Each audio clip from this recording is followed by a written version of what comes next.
Tell us a little bit about who you are and your job. My name is Jim McCarthy. I'm the founder and owner of Saltbox Financial. We're independent investment advisors.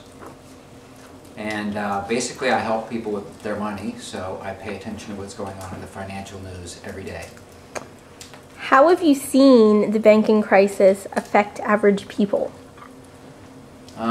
I think it made people nervous because the banks didn't do their jobs of lending out money properly. So it made it a boom and bust cycle. When things were really good, they were very, very good, and when they went bad, they went bad. So I think it inflated house prices beyond where they should have been, and now we're dealing with all the downside of that.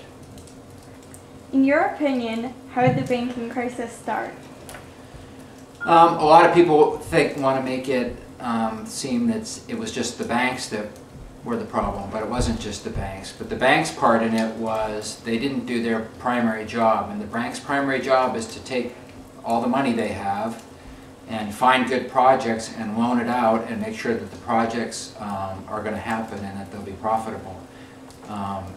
So the banks didn't do their primary job of making sure that the money that they were giving people to people was for the right purpose, and that they were charging the right amount, and that they were going to get the money back.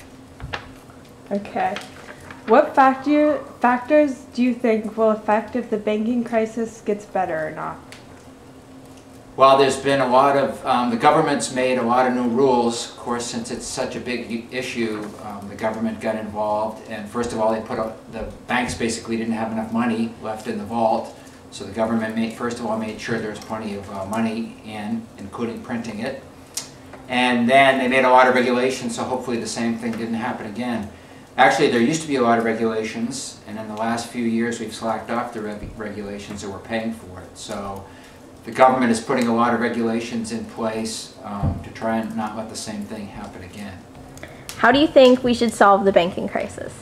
I think the banks should be held responsible for their primary job, and that is to take in money, keep enough extra in the vault, and then assess the risk of each project they loan the money for. And if it's a risky project, they should charge more, and if it's less risky, charge less.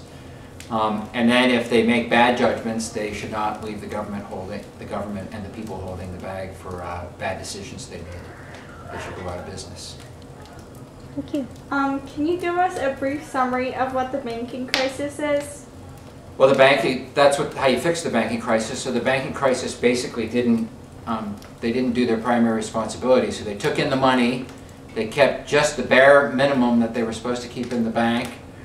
Sometimes they didn't do their accounting quite right, so it looked like on paper it was okay, and the accounting wasn't quite right. And then they loaned out money to people, and they assumed that all the risks were the same, and they weren't the same.